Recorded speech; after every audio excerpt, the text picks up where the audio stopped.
If you ask the Wake County school system, they will say yes, that the kids are learning more, that these schools that have a certain percentage, a certain low percentage of free and reduced lunch students are performing better. But you know what?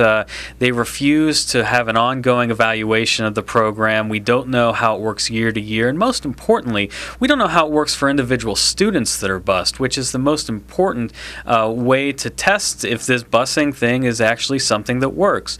How is a student who is bused doing before and after, or how is a counterpart of his or hers doing at a school when they're not bused as opposed to someone who is bused? So there are ways to do serious research of this to see if it is actually working, but the school system refuses to do so and insists that as long as they're doing no harm, which they say they're not doing any harm to students, they're going to continue to do it.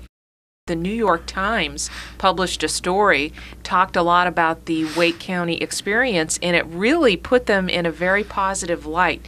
Do you agree with the Times assessment that this is a model for the nation to follow? I certainly don't agree with it, but it is still held up as a national model, especially by left-leaning think tanks like the Century Foundation, who see the Wake County approach as the approach that urban and suburban school systems should take with dealing with low-income students. And so we have the New York Times, the Century Foundation, and a lot of large urban districts looking at Wake as the model of dealing with low-income students and their lower academic performance.